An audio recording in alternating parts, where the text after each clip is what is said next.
जिह्वा के कार्य की बात देखते हैं हम लोग। मुख गुहा में कौन कौन से लार ग्रंथियाँ पाई जाती है? तो मुख गुहा में कितनी जोड़ी लार ग्रंथियाँ पाई जाती है? 3 जोड़ी लार ग्रंथियाँ पाई जाती है। ठीक है, उन तीनों जोड़ियों लार ग्रंथियों का नाम क्या होता है? इसको लार ग्रंथियों के क्या बोलते हैं? Salivary glands. ठीक है, उसके बाद क्या है, इन तीनों जो 3 पेयर लार ग्रंथियाँ की पाई जाती है उसको वो क्या होती है? नलियों के माध्यम से बाहर खुलती हैं। ठीक, इसमें कौन कौन सा होता है? पहला होता है पैरोटिड ग्रंथियाँ, जो कहाँ पर स्थित होता है कान के नीचे वाला जो जड़ होता है ना, कान का नीचे वाला भाग, वहाँ पर स्थिति होती है। ठीक है, जैसे ये कान दिया हुआ है, उसका नीचे वाला जो जड़ वाला भाग होता है वहाँ से ये मुख गुहा में खुलता है। इसको बोलते हैं पैरोटिड ग्लैंड, पैरोटिड ग्रंथियाँ। ठीक है, फिर दूसरा है सबलिंगुअल ग्रंथियाँ। सबलिंगुअल ग्रंथियाँ कहाँ होता है? जीभ के नीचे दोनों ओर जो होता है वो पार्श्व में दोनों ओर एक एक साइड उपस्थित होता है। जैसे क्या है, ये आपका मुख गुहा है, यहाँ पे जीभ पाया जाता है, उसके नीचे दोनों पार्श्व साइड में एक एक ओर स्थित होता है। ठीक है, ये कहाँ खुलता है? जीभ के, जब जीभ को हम लोग खोलते हैं ना तो ऊपर कहाँ पे खुलता है? यहाँ पे खुलता है, सबलिंगुअल ग्रंथियाँ जिसको बोलते हैं। ठीक है, फिर तीसरा है सबमैंडिबुलरी ग्रंथियाँ। ये कहाँ पर होती है? जबड़े के दोनों ओर नीचे। ये हो गया आपका पैरोटिड ग्लैंड, ये है सबलिंगुअल ग्लैंड और ये है सबमैक्सिलरी ग्लैंड। ये क्या होता है? जबड़े के दोनों ओर नीचे, जबड़े जहाँ पे जबड़ा होता है ना उसके नीचे दोनों ओर स्थित होता है, एक एक के रूप, एक एक में मतलब जोड़ी के रूप में। ठीक है, अब देखते हैं दूसरा, मुख गुहा के बाद कौन सा भाग पाया जाता है? ग्रसनी पाया जाता है। ठीक है, ग्रसनी क्या होता है? अच्छा, एक और चीज़, हम लोग जब मुख खोलते हैं, अपना मुंह खोलते हैं तो एक घंटी नुमा संरचना दिखाई देता है, वो क्या होता है? इसको क्या बोलते हैं? एपिग्लोटिस।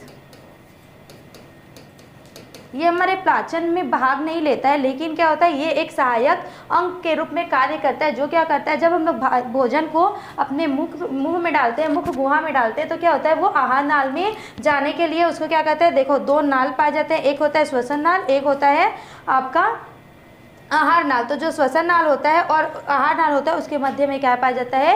एक एपिग्लोटिस पाया जाता है, जिसको आप लोग आमतौर पर क्या बोलते हैं? एक घंटी बोलते हैं। ठीक है, तो वो जो घंटी होता है ना, वो क्या होता है? भोजन को आहार नाल वाले डायरेक्शन में जाने के लिए देता है और श्वसन मार्ग जो होता है उसमें जाने से रोकता है, उसको बोलते हैं एपिग्लोटिस। उसके बाद है फेरिंग्स। फेरिंग्स क्या है? मुख गुहा के पिछले भाग को जो कीपाकार गुहा के रूप में खुलता है, मतलब एक क्या बोलते हैं? कैविटी के रूप में खुलता है, उसको क्या कहते हैं?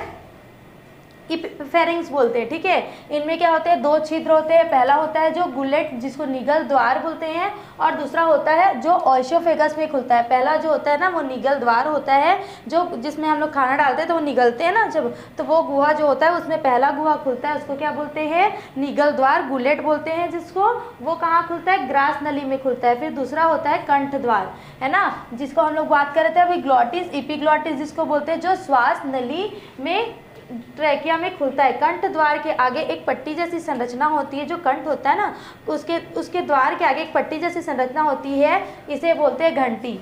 देखो, आप लोग बोलते हैं ना इसको घंटी, इसको क्या बोलते हैं? घंटी, ढक्कन या एपिग्लोटिस। अभी हम लोगों ने पढ़ा स्टार्टिंग में ही, एपिग्लोटिस किसको बोलते हैं? जो घंटी होता है उसको एपिग्लोटिस बोलते हैं। जो क्या होता है? श्वास नली के ऊपर एक, श्वास नली खुलने से पहले एक पट्टीनुमा संरचना होता है, उसको क्या बोलते हैं? घंटी। ठीक है, जो भोजन करते समय या पट्टी जो होता है वो कंठ द्वार को ढकने का कार्य करता है, मतलब जहाँ से आवाज़ निकलती है या फिर जहाँ से श्वास लेने के लिए श्वास नल खुलता है, उसको क्या करता है? ये जो पट्टी होता है, ये जो घंटी होता है, वो ढकने का कार्य करता है, जिसके कारण क्या होता है? भोजन जो होता है वो श्वास नली में नहीं जाकर ग्रास नली में जाता है। ग्रास नली कहाँ जाता है? ग्रास नली जो होता है वो आहार नाल का एक भाग होता है, जिसको ओइसोफेगस भी बोलते हैं। ठीक है, तो फेरिंग्स क्या हो गया? ग्रसनी क्या हो गया? जो मुख गुहा का पिछला वाला भाग होता है, जो गुहा के रूप में खुलता है, उसको क्या बोलते हैं? जो आखिरी में एंड में जाकर ग्रास नली में खुलता है, उसको क्या बोलते हैं? ग्रसनी बोलते हैं। इसके मध्य में एपिग्लोटिस पाया जाता है। एपिग्लोटिस जो होता है वो क्या करता है? ढक्कन का कार्य करता है, मतलब पट्टीनुमा संरचना होता है जो ढकने का कार्य करता है कंठ नाल को, जिसमें से जो खाना होता है वो कंठ नाल में ना जाकर ग्रास नली में जाता है। ठीक है, वेल्डेयर का छल्ला, एक चीज़ आता है यहाँ पे, वेल्डेयर रिंग या फिर वेल्डेयर का छल्ला।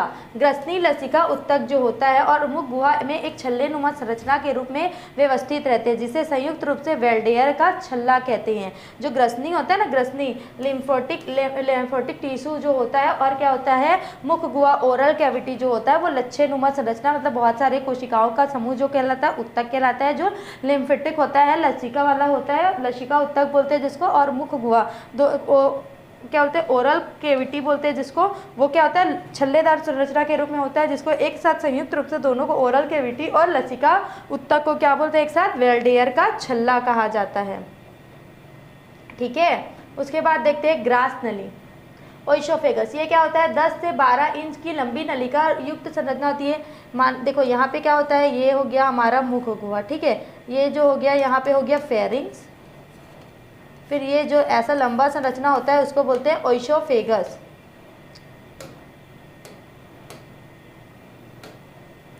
क्या बोलते हैं इसको, ओइसोफेगस। ये क्या होता है 8 से 10 सेंटीमीटर लंबी संरचना होती है, नलिकाकार संरचना होती है, जो क्या होती है स्टमक में आकर, स्टमक के बीच में आकर स्थित रहती है। जो स्टमक जो होता है ना उसके बीच में आकर, स्टमक मतलब होता है पेट, उसमें उसके बीच में आकर स्थित होती है। यह ग्रीवा भाग तथा वक्ष भाग से होकर डायफ्राम को भेद कर पीछे की ओर आमाशय में खुलती है। ये क्या होता है जो वक्ष भाग होता है, वक्ष भाग मतलब क्या होता है हमारा जो छाती होता है, ग्रीवा मतलब जो होता है वो गला होता है। आप लोग हिंदी अगर पढ़ रहे तो ये समझिए ग्रीवा मतलब क्या होता है, गला होता है, और जो हमारा वक्ष भाग होता है मतलब छाती जो होता है उसके बीच में जो डायफ्राम होता है, डायफ्राम का होता है जो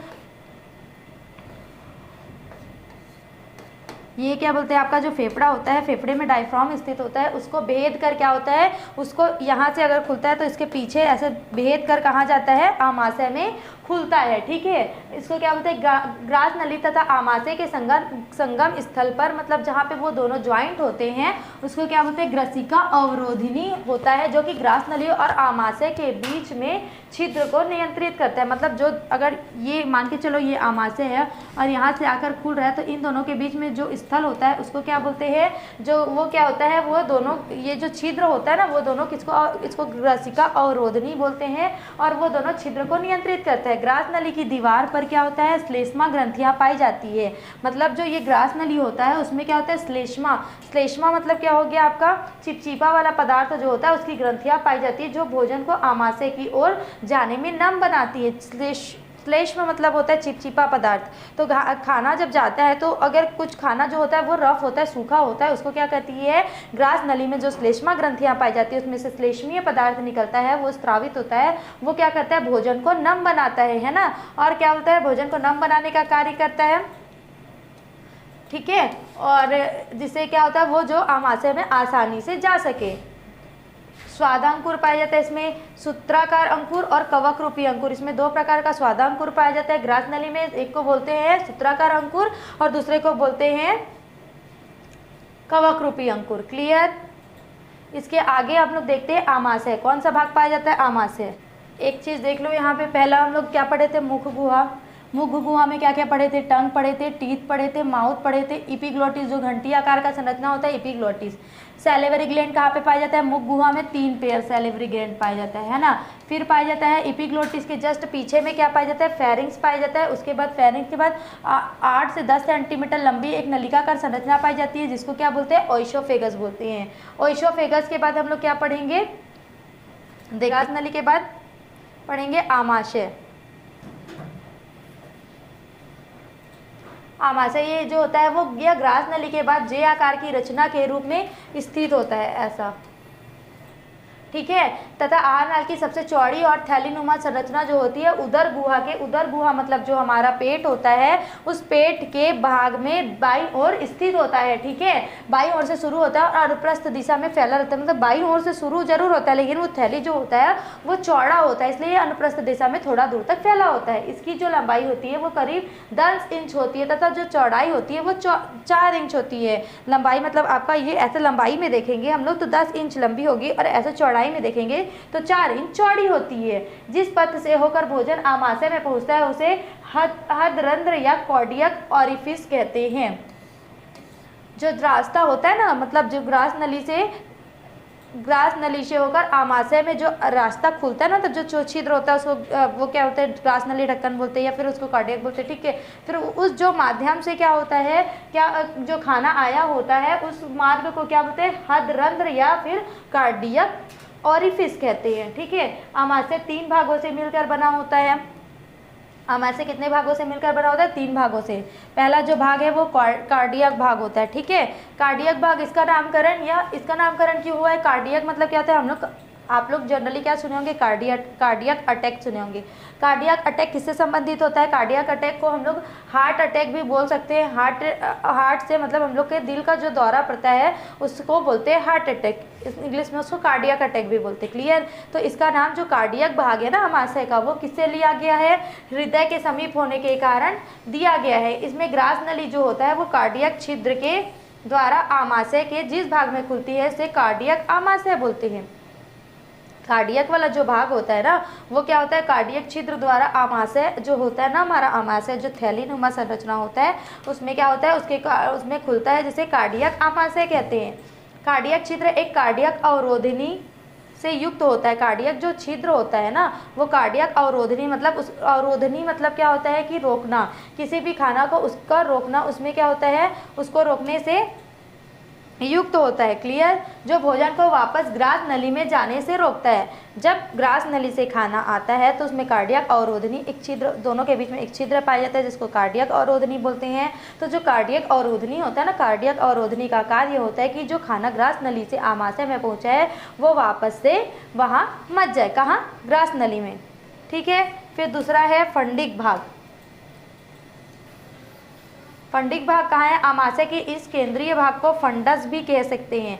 देखो पहला जो है वो ऊपरी भाग होता है, मतलब जो हृदय से समीप होता है इसलिए उसको कार्डियक भाग बोलते हैं। फिर जो मिड का भाग होता है मतलब बीच का भाग होता है उसको फंडिक भाग बोलते हैं।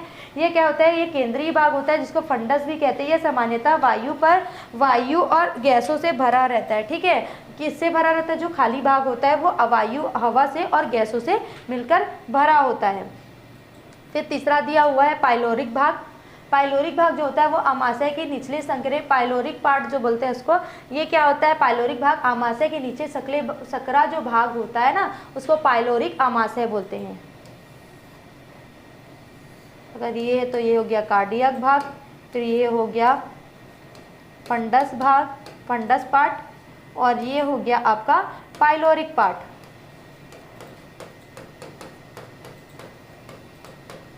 तीन पार्टों से मिलकर आमाशय बना होता है। जो पाइलोरिक छिद्र होता है ड्यूडेनियम में खुलता है। किसमें खुलता है, ड्यूडेनियम में खुलता है। यह भोजन को छोटी आंत, मतलब जो ड्यूडेनियम होता है वो छोटी आंत का भाग होता है ना। और छोटी आंत जो होती है ना वो कहाँ होती है, यह भोजन को छोटी आंत के ऊपरी भाग अर्थात ग्रहणी, ग्रसनी नहीं ना, ग्रसनी कहाँ होता है, हमारा ऊपर होता है, ये ग्रहणी बोलते हैं इसको। ग्रहणी किया ड्यूडेनियम में खुलता है। यह जो भोजन का छोटी आंत होता है ना, छोटी आंत, उसका ऊपरी वाला भाग, उसको क्या बोलते हैं, ड्यूडेनियम में जाने तो देता है परंतु विपरीत दिशा में आने नहीं देता है। आमाशय की दीवार में पेशियां पाई जाती है। जो भोजन को पीसकर आमाशय जो होता है ना उसमें क्या होती है, पेशियां, मतलब ऐसे कटीला थोड़ा थोड़ा संरचना होती है अलग अलग, उसमें क्या होती है, जो भोजन को पीसने का कार्य करती है और उसमें जठर रस, गैस्ट्रिक जूस मिलाती है। जठर रस आमाशय की दीवार में स्थित, आमाशय जो होता है ना उसके दीवार में जठर ग्रंथियां मौजूद होती हैं। उस जठर ग्रंथियों में से क्या होता है, जठर रस मतलब गैस्ट्रिक जूस स्त्रावित होता है, सिक्रेट होता है। जो जठर ग्रंथियां 40 मिलियन की संख्या में उपस्थित है। यहाँ पे जो होती है ना एकदम छोटी छोटी होती है, जो आपको नग्न आंखों से दिखाई नहीं देगी, वो क्या होता है, बहुत ही स्मॉल पार्ट्स में होती है। तो स्मॉल पार्ट्स में होने के कारण क्या होता है, वो लगभग 40 मिलियन संख्या में उपस्थित होती है। और ये 3 लीटर गैस्ट्रिक जूस प्रतिदिन सिक्रेट करती है, ठीक है, 3 लीटर। ये क्या होता है, जठर जो ग्रंथियां होती है वो कहाँ पर होती है, आमाशय जो होता है ना हमारा आमाशय, उसमें क्या होता है, आमाशय के चारों ओर, उसके आंतरिक भाग में चारों ओर स्थित होती है। क्या होता है उसमें, जठर ग्रंथियां। जठर ग्रंथियां से क्या निकलता है, गैस्ट्रिक जूस निकलता है, क्लियर।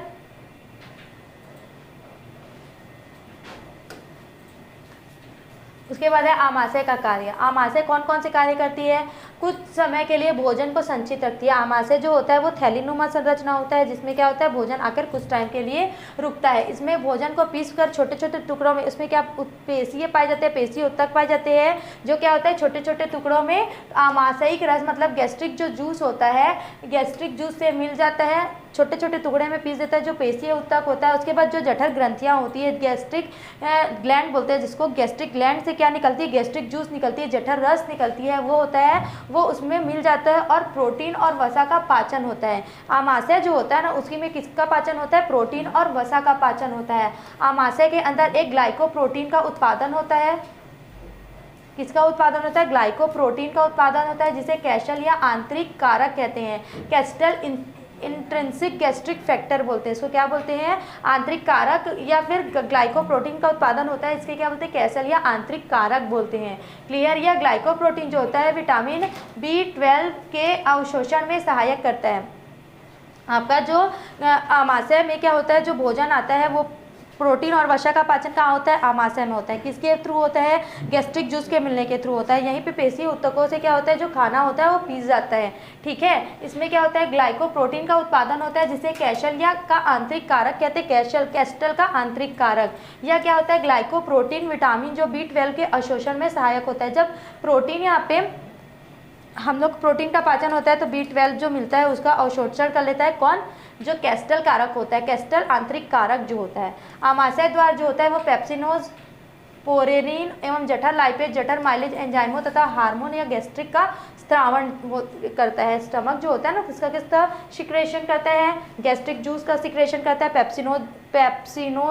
पेप्सिनोजेन का सिक्रेशन करता है, प्रोरेनिन का सिक्रेशन करता है, जठर लाइपेज का सिक्रेशन करता है, एमाइलेज का सिक्रेशन करता है, और कई सारे हार्मोन्स, गैस्ट्रिक जूस और एंजाइमों का भी सिक्रेशन करता है। आमाशय की दीवार जो होती है वो अल्कोहल, एस्पिरिन, कुछ वसा में घुलनशील दवाइयों, कुछ मात्रा में जल तथा शर्करा का भी अवशोषण करता है। हम लोग तरल पदार्थ या खाद्य पदार्थ के रूप में क्या क्या लेते हैं, अल्कोहल जो लेते हैं, एस्पिरिन लेते हैं। एस्पिरिन किस में होता है, दवाइयों में होता है, कुछ दवाइयों में, कुछ वसा में, जैसे घुलनशील दवाई, वसा वाला जो दवाइयाँ होती है, मेडिसिन हम लोग देते हैं कुछ बीमारियों के लिए, या फिर शर्करा और जो जल लेते हैं उसका अवशोषण कहाँ पर होता है, स्टमक में होता है। ठीक है, आमाशय में। अच्छा, एक चीज़ याद रखना, अल्कोहल का जब डाइजेशन होता है, हम लोग जब अल्कोहल लेते हैं तो अल्कोहल का डाइजेशन किस में होता है, स्टमक में होता है, मतलब आमाशय में होता है। क्लियर।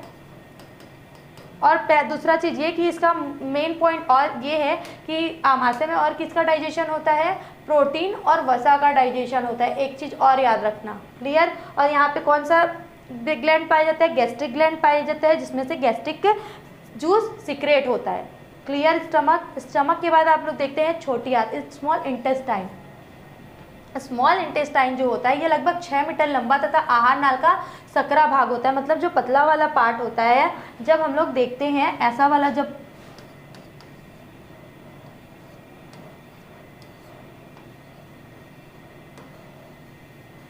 ऐसा वाला जब पार्ट आता है आमाशय में, तो ये जो सकरा वाला पार्ट होता है ना, उसको इसका क्या बोलते हैं, स्मॉल इंटेस्टाइन बोलते हैं, जो 6 मीटर लंबा तथा आहार नाल का सकरा भाग होता है। ठीक है। आमाशय के बाद छोटी आंत जो होती है वो आहार नाल के भाग के रूप में स्थित होती है। इसको 2 भागों में विभक्त किया गया है, ड्यूडेनियम और जेजुनम। ठीक है। पहला क्या होता है, ग्रहणी बोलते हैं जिसको, और दूसरा बोलते हैं जेजुनम। इसको ग्रहणी को क्या बोलते हैं हम लोग, ड्यूडेनियम भी बोलते हैं। तो आप लोग ड्यूडेनियम से याद रखेंगे तो ज़्यादा इसलिए होगा आप लोग को कंपटीशन एग्जाम के लिए आगे। ठीक है। या यू आकार का अपेक्षाकृत छोटी होती है और 20 से 30 सेंटीमीटर लंबी होती है, मतलब ये यू आकार की संरचना में होती है। ये ऐसा जो यू आकार होता है ना, उल्टा यू आकार का संरचना होता है, और क्या होता है, अपेक्षाकृत छोटी होती है और सक्रिय होती है। ये लगभग 20 से 30 सेंटीमीटर की लंबाई में होती है, या यू आकार के होते हैं। इस यू आकार के भीतर की ओर गुलाबी रंग का अग्नाशय पैनक्रियाज होता है।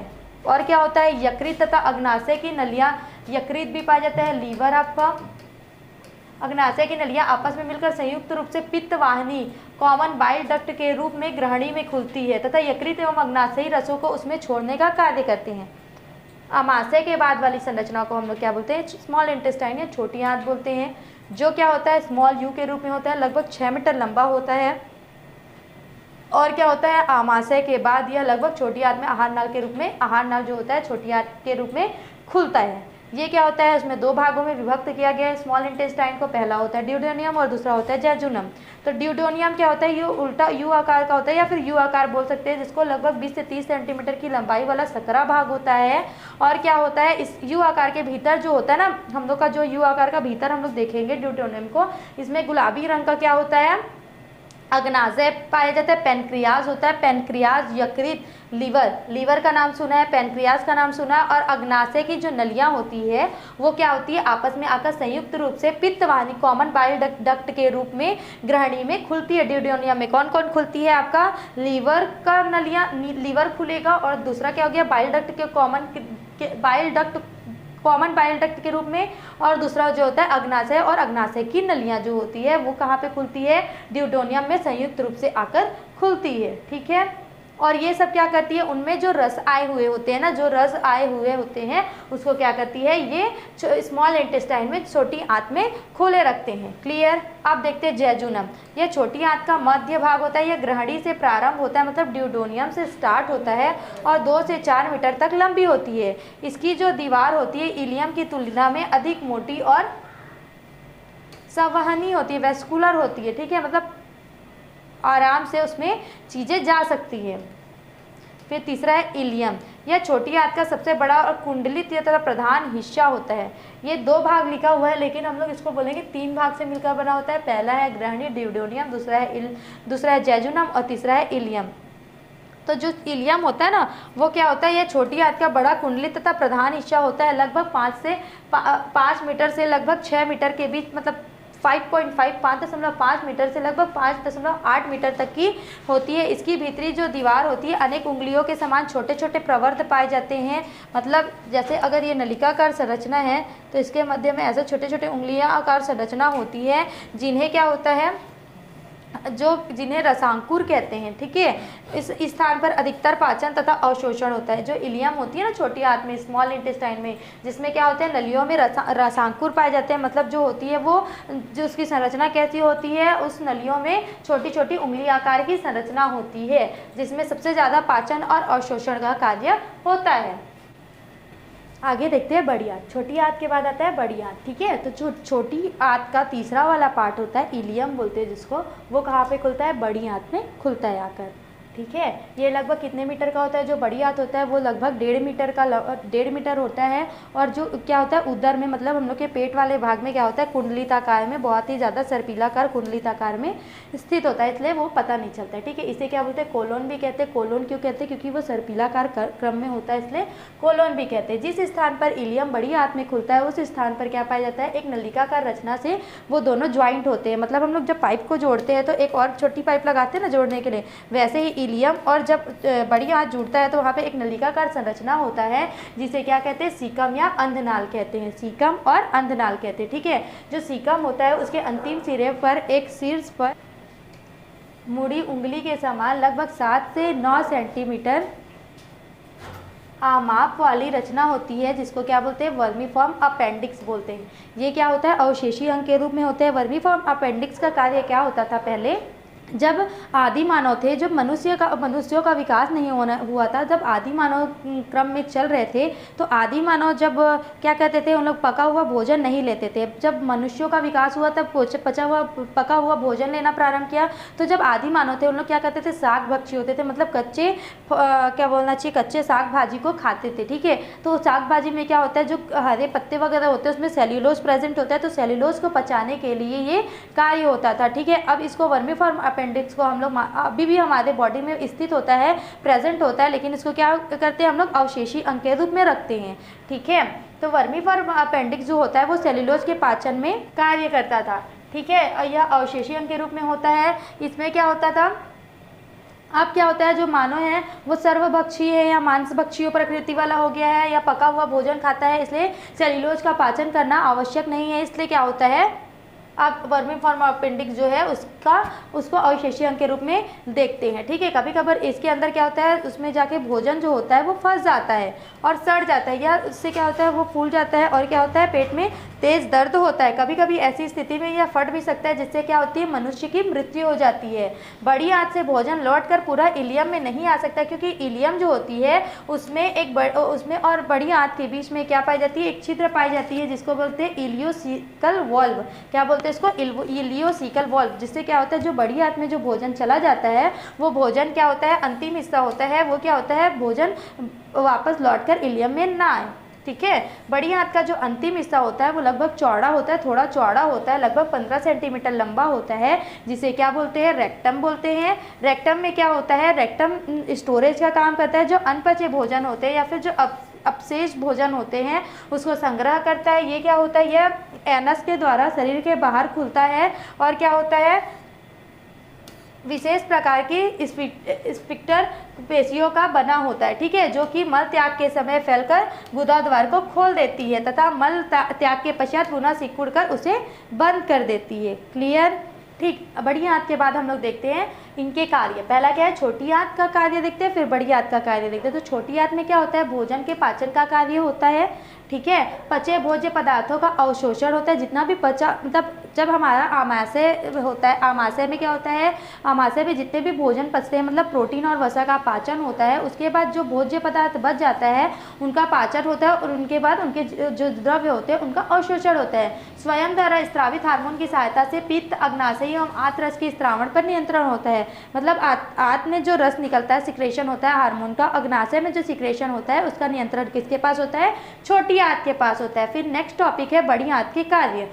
इसमें क्या होता है, श्लेष्मा को स्त्रावित कर आंत की दीवारों की प्रतिरक्षा करती है। बड़ी आंत जो होता है वो क्या होता है, बहुत ही कुंडलित संरचना होता है ना, तो उसमें क्या होता है, इसमें श्लेष्मा सिक्रेट होता है। श्लेष्मा मतलब चिपचिपा पदार्थ होता है, जिससे क्या होता है जो दीवार होती है उसकी, किसकी, बड़ी आंत की दीवार, वो प्रतिरक्षित होती है, मतलब सेफ होती है। क्यों सेफ होती है, क्योंकि अगर उसमें ठोस या फिर कड़ा जो खाना आएगा या फिर अनपचा जो भोजन आएगा उससे क्या होगा, वो रफ हो जाएगा और उससे क्या होगा, उसमें कटने फटने का डर होगा, जिससे क्या होगा, उससे आपके बॉडी में तकलीफ होगी। इसलिए क्या होता है, बड़ी आंत को नुकसान होगा। इससे क्या होता है, श्लेष्मा का सिक्रेशन होता है जो बड़ी आंत की दीवारों का प्रतिरक्षा करता है, मतलब उसको सेफ रखता है। फिर दूसरा बोले कि अनपचे भोजन से जल का अवशोषण होता है। अनपचा जो भोजन होता है जब एंड में बड़ी आंत में आता है, तो बड़ी आंत में आने के पश्चात क्या होता है, उसमें जो जल बचा हुआ होता है उस जल का क्या होता है, अवशोषण होता है, मतलब एब्जॉर्बेशन होता है। क्लियर। अनपचे भोजन का बहिक्षेपण तथा उसके पूर्व मलाशय में संग्रहण। अनपचा जो भोजन आता है बड़ी आंत में, उसका संग्रहण कहाँ पे होता है, रेक्टम में होता है। ठीक है, तो रेक्टम में क्या होता है, संग्रह स्थल होता है रेक्टम में। उसके बाद क्या होता है, उसमें संग्रहण भी होता है, उसके बाद उसका बहिक्षेपण मतलब उसको बाहर निकाल दिया जाता है। क्लियर। अब इन सब में हम लोग देखते हैं कि ये एक हमारा जो आहार नाल का संरचना है, संपूर्ण आहार नाल का संरचना है, जिसमें क्या होता है, पाचन होता है, स्वांगीकरण होता है, ठीक है, अंतर्ग्रहण होता है, फिर पाचन होता है, स्वांगीकरण होता है और क्या होता है आपका बहिक्षेपण की क्रिया होती है। तो पहला क्या है, मनुष्य का मुख हो गया। मुख गुहा में क्या क्या पाया जाता है, मुख, टीथ, टंग, इपिग्लोटिस। टीथ मतलब हो गया दांत, टंग मतलब हो गया जीभ, उसके बाद इपिग्लोटिस मतलब हो गया आपका घंटी, उसके बाद हो गया सैलिवरी ग्लैंड। 3 प्रकार की लार ग्रंथियां होती है जिसको हम लोग अभी देखे। उसके बाद एक नलिकाकार छोटी संरचना होती है मुड़ी हुई, उसको क्या बोलते हैं, फेरिंग्स बोलते हैं। फेरिंग्स के बाद एक लंबी नलिकाकार रचना होती है जिसको क्या बोलते हैं, ओइसोफेगस बोलते हैं। यहाँ पे क्या स्थित होता है, स्टमक। स्टमक के ऊपर थोड़ी सी ऊपर में क्या होता है, लीवर स्थित होता है। लीवर के बाद क्या होता है, गॉल ब्लैडर, पेनक्रियाज, आमाशय। ठीक है, आमाशय के बाद लार्ज इंटेस्टाइन। देखो छोटी आंत पहले होगा, ये यहाँ से घुस के छोटी आंत में जाती है, फिर लार्ज इंटेस्टाइन, ये बड़ी आंत होती है। फिर क्या है, अपेंडिक्स, वर्मीफॉर्म अपेंडिक्स, ये यहाँ पे मुड़ा हुआ संरचना होता है। जो रेक्टम होता है वो एंड होता है आपका, जो क्या होता है, जहाँ पे क्या होता है, जो बचा हुआ अनपचा हुआ भोजन होता है वो यहाँ पे संग्रह होता है। फिर होता है एनस। क्लियर। ये हो गया आपका संपूर्ण आहार नाल का संरचना। इसको क्या बोलते हैं, डाइजेस्टिव सिस्टम, पाचन तंत्र।